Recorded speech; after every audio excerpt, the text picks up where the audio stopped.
Hey guys, in this video, I'm going to break down why your ads don't work in 2026 on Meta and how to fix it. Or in other words, how to make your ads cook on Meta in 2026. This is going to be a really good one because this is specifically what we've learned recently. So let's get into the training.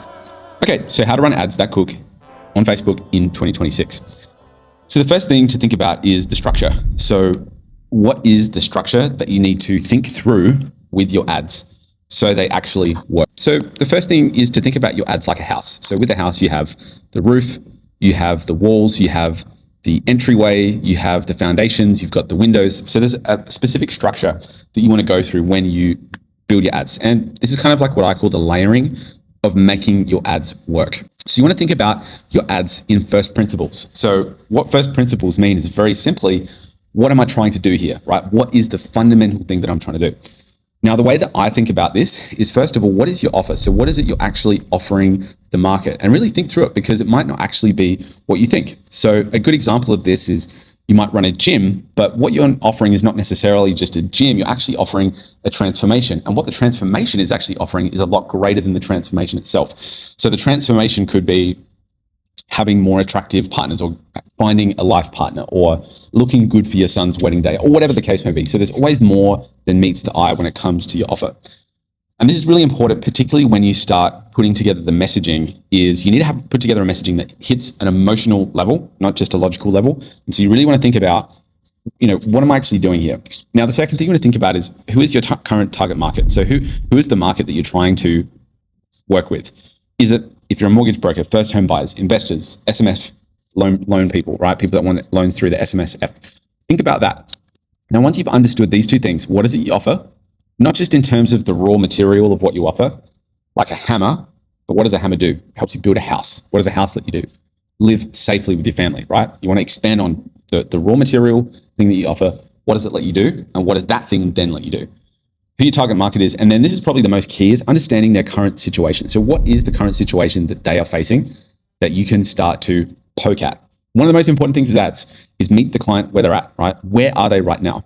They could be feeling stuck. They could be feeling worried. They could be feeling frustrated. You want to tap into the emotion that they're feeling now. And it usually starts with a problem state. So a problem state could be, I need to get a home loan because I want to buy a house. And then you want to think through their thought process. What is the sequence of events that they've gone through in order to actually want to get a home, right? They could be a female in her early 30s. She's married with one kid.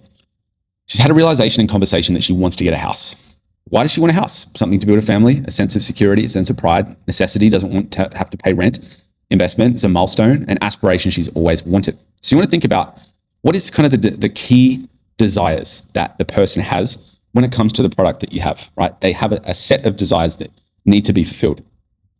The second thing is, what are their feelings about the situation? Like, how do they feel about the fact that they haven't had their desires met, right?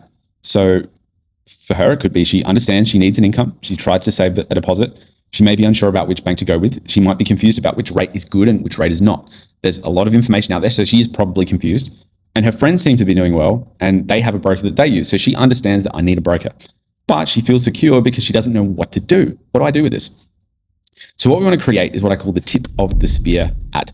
Now, the tip of the spear ad is like, if I got a pen, the tip of the spear is really the most painful component that is going to get their attention, sort of penetrate their consciousness and get them thinking about taking action. So big part of sales, big part of marketing is stirring up the emotion to get them to take action, right?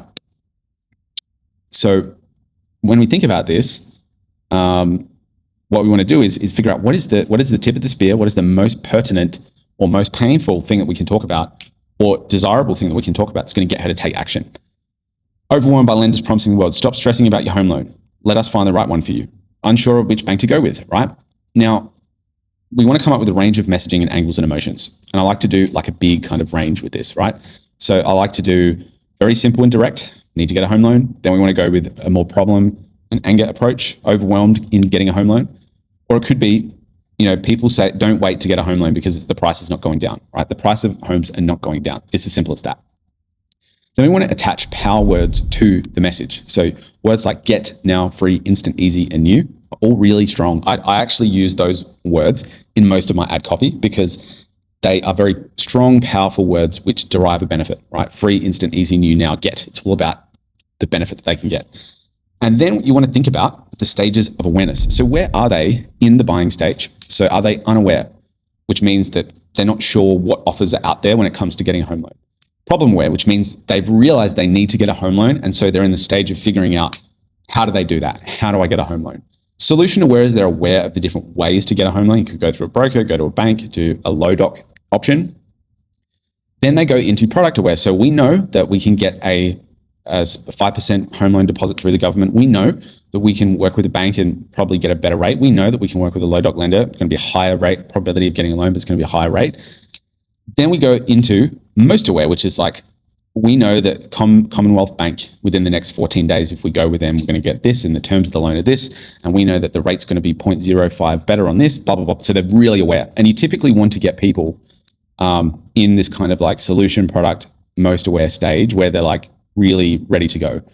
Now with problem aware, this is where most of the market is. And then unaware is also where like the majority of the market is, right? So, for direct response marketing, which is what this is, where you want people to see your ad, give a response, compared to non-direct response marketing is like a billboard where people see, branding and they see food. Oh, I'd love to have KFC. That's not direct response because you're not telling them to do anything with that information. You're just promoting your product so that it comes into their awareness. So these are the majority of the market, but they're not necessarily in market. Stuff for problem aware does work with things like lead magnets and more about how to, or things like that. Solution aware is more direct. And this is where you want to meet them, okay? You want to craft a message that resonates with the audience. This is the most important piece with this whole process, is you want to craft a message that resonates with your audience. If you can do that, you're going to like win the advertising game, right? So now let's put this into a formula, okay? Now I talked about piercing the consciousness. What this basically means is we want to find the most relevant little bit of wording that we can use that punctures their state of being and gets them to read and take action. It's the best way to think about it. Now, the way that we do this is we have 5 steps. And essentially what we want to do in this 5 steps is get their attention and hold their attention long enough to stimulate pain, emotion, desire, and then action. I'll read that again. What you want to do is get their attention, hold it long enough to stimulate pain, emotion, desire, and action. So here's an example. Why aren't you in your home yet? You're already 30, right? That's kind of a painful thing. And you want to be careful with messaging like that because you can actually make people, resonate a different way, or they can retaliate to your messaging, okay? We've had ads that help immigrants get into their home faster. We get a lot of retaliation with that because in Australia, there's a big debate about immigrants and housing and whatever. So be careful with your messaging. But I will say also, if you can make your messaging controversial, it'll work better because the more attention that it gets, the better. If it's boring and kind of, easy to ignore, it won't work. I will also say this. Your direct response marketing is not an exercise of making your brand look better.